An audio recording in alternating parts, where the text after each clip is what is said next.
Operasi senyap namun bergerak dengan cepat.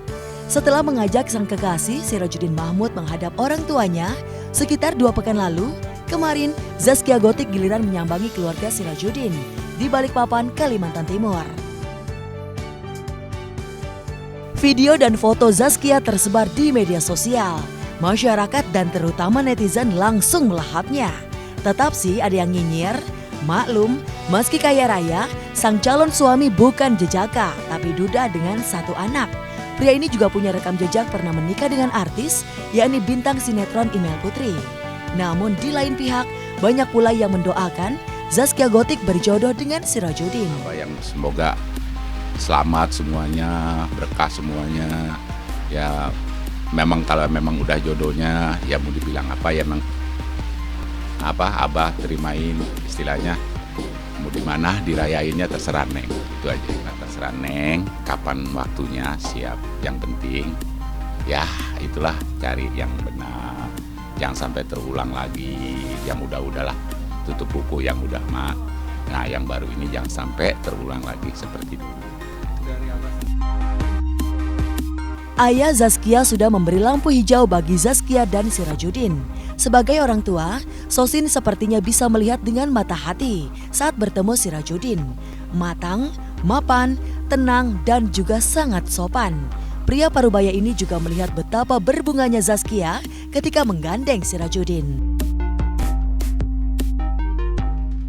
Namun di balik harapan besar ini masih menyelinap pula rasa khawatir.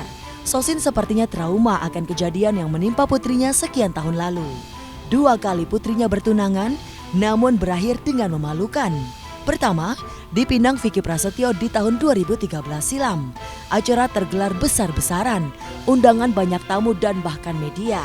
Tetapi, acara pinangan itu justru menjadi salah satu kisah terkelam dalam hidup Zaskia dan juga Sosin. Tahun 2017, Zaskia dipinang oleh Arie Fitriansyah. Tak jauh beda dengan pinangan pertama. Kala itu juga digelar cukup besar, meriah, dan bahkan ditayangkan sebuah stasiun televisi. Tapi tunangan hanya tunangan, tak pernah berakhir di pelaminan. Tahun 2019 lalu, Arie Fitriansyah bahkan sudah resmi menikahi wanita lain, meninggalkan Zaskia. Makanya, ayah Zaskia mewanti-wanti, jangan sampai putrinya mengadakan acara pertunangan lagi, terlebih digelar besar-besaran. Jika sudah cocok, lebih baik langsung menikah secara resmi. Mungkin yang pertama untuk pengalaman hidup ya kan. Yang kedua juga pengalaman kita tuh mungkin dicoba kita ini seperti apa ya kan. Yang ketiga mah jangan sampai kan gitu terulang lagi. Dari ke 1 ke 2 itu jangan sampai terulang. Ya mudah-mudahan Allah mengabulkan ketiga ini harus. Itu.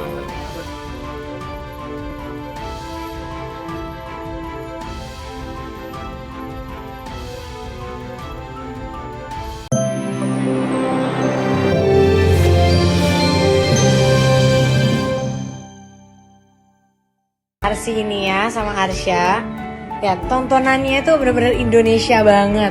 Sri Kandi tari-tarian doyannya tuh kayak gini-gini. Tuh, gimana? Tas lagi Mbak ya? Suka ya? Kan harus nonton ini kalau Jember. Masa Jember nontonnya kayak yang gitu-gitu aja sih. Ngapain? Kak, ngomongnya nggak usah kayak gitu kali Kak. Orang Jember nontonnya Jember kayak begini. Lucu dan menggemaskan. Itulah kesan pertama saat melihat Arsy, putri sulung musisi Anang Hermansyah dan Ashanty. Tapi di balik kelucuan dan menggemaskan itu, Arsy ternyata punya kebiasaan unik yang tidak lumrah bagi anak sebayanya. Ia suka menonton sendra tari, baik langsung maupun yang tayang di televisi. Kesukaan Arsy akan sendra tari ini agaknya sudah dikondisikan sedari kecil oleh orang tuanya. Sebenarnya cerminan anak adalah bagaimana apa yang dia lihat itu lingkungan terdekat dia, dari mulai rumah, orang tua, keluarga, sampai ke sekolahan, lingkungan sekolah ya, terus lingkungan sekitarnya itu adalah hal yang terdekat yang gampang mereka adapt gitu dari lingkungan sekitarnya. Upaya Anang dan Ashanty agar putri mereka menyukai tayangan tradisional dalam negeri boleh jadi sangat berguna di tengah gempuran tayangan impor yang tak bersahabat. Ashanty jelas khawatir jika perkembangan anak-anaknya terpengaruh oleh tayangan impor itu. Aku mulai takut juga dengan bagaimana anak-anak sekarang kan, bagaimana lingkungan anak-anak sekarang. Kayak kemarin ada kasus apa tuh, bunuh bayi, itu anak perempuan pakai hijab seumur itu dan gak ada rasa bersalah. Ternyata masa kecilnya suka nusuk-nusukin kadal apa kodok gitu, udah sadis dari kecil gitu. Kekhawatiran Ashanti itu boleh jadi ada benarnya. Pekan lalu, publik dikejutkan dengan kabar seorang gadis ABG bernama NF berusia 15 tahun tega membunuh bocah 6 tahun yang tidak lain tetangganya sendiri, sekaligus teman bermain adiknya. Aksi pembunuhan yang terjadi di Sawah Besar, Jakarta Pusat ini diakui terinspirasi oleh film horor The Chucky hingga The Slender Man. Ya, ini hanya dari pengakuan baru interogasi dari pelaku bahwa dia melakukan itu seperti ngelihat di film horor. Namun demikian, kembali lagi pemeriksaan untuk kejiwaan dan psikologi kita jadwalkan masih besok. Nggak menyangka saya, sama sekali saya nggak menyangka ada di situ, di tempat itu. Saya tuh beranggapan di situ tuh orangnya tuh baik, semuanya lah nggak ada masalah. Karena kesehariannya juga. Kesehariannya di situ. Memang di situ kan ada sebaya gitu, seumuran sama dia gitu, jadi mainnya sama dia gitu. Kabar ini jelas membuat semua orang tua prihatin. Tidak lumrah seorang ABG berusia 15 tahun punya keinginan membunuh karena terinspirasi sebuah film horor. Tapi demikianlah kenyataannya. Hal ini yang membuat orang tua zaman now harus lebih peka dan mau mendengar keinginan dan keluh kesah anak-anaknya. Itu dia ya, sekarang memang media itu kan semakin banyak. Kalau dulu mungkin kita cuma taunya radio, terus habis itu beranjak ke TV gitu. Dan kayaknya tuh kita masih bisa dipagerin gitu, karena kita ada parental guide atau apa gitu. Cuma kalau untuk social media ini kan mau seberapa kita ngejagain dia pasti bisa aja untuk melihat itu. Kita kasih tontonan-tontonan yang memang bagus gitu. Tapi gimana caranya supaya kita jadiin temen? Kita jadiin teman buat dia, teman buat ngobrol. Yang penting komunikasi.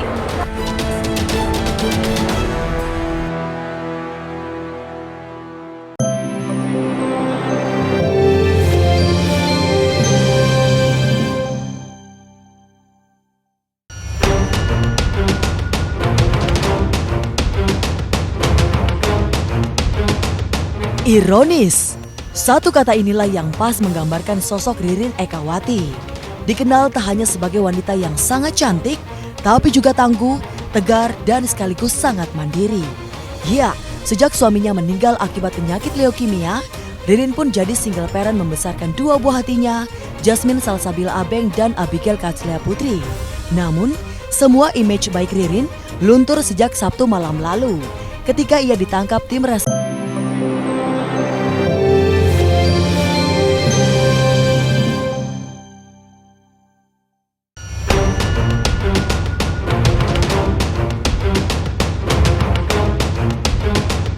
Ironis, satu kata inilah yang pas menggambarkan sosok Ririn Ekawati. Dikenal tak hanya sebagai wanita yang sangat cantik, tapi juga tangguh, tegar, dan sekaligus sangat mandiri. Ya, sejak suaminya meninggal akibat penyakit leukemia, Ririn pun jadi single parent membesarkan dua buah hatinya, Jasmine Salsabila Abeng dan Abigail Katslea Putri. Namun, semua image baik Ririn luntur sejak Sabtu malam lalu, ketika ia ditangkap tim Reserse Polres Jakarta Barat. Ririn ditangkap di kawasan Setiabudi, Jakarta Selatan pada Sabtu malam 7 Maret 2020 lalu bersama dua rekannya, yakni ITY dan DN. Dari penangkapan ini, polisi berhasil mengamankan 30 butir lebih pil ekstasi jenis Happy Five. Hasil tes urin atas Ririn menyatakan negatif mengandung narkoba, tapi polisi tidak begitu saja melepaskannya. Karena berdasar pengakuan ITY, Ririn ikut memakai pil haram itu. ITY tak lain adalah asisten pribadi Ririn sendiri. Dalam pemeriksaan terhadap ITY tersebut, dia menyebutkan bahwa dia juga memberikan kepada RE. Jadi di dalam pemeriksaan BAP-nya dia menyebutkan RE juga menggunakan, atau mungkin karena dia gunakannya beberapa hari sebelumnya, sehingga di dalam pemeriksaan awal melalui tes urin itu tidak didapati kandungan obat yang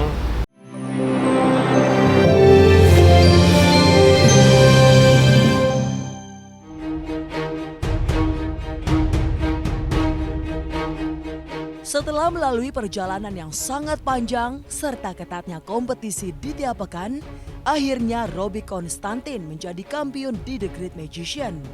Di malam Grand Final The Great Magician yang digelar Jumat lalu, cowok asal kota Solo ini menyisihkan para pesaing beratnya, seperti Obi, Bang Poker, Chika Princiska, dan Yoko Verostal. Tak hanya meraih gelar dan piala The Great Magician, Robbie juga berhak atas hadiah uang tunai sebesar 150 juta rupiah dan asuransi kecelakaan dari MNC Life senilai 1 miliar rupiah.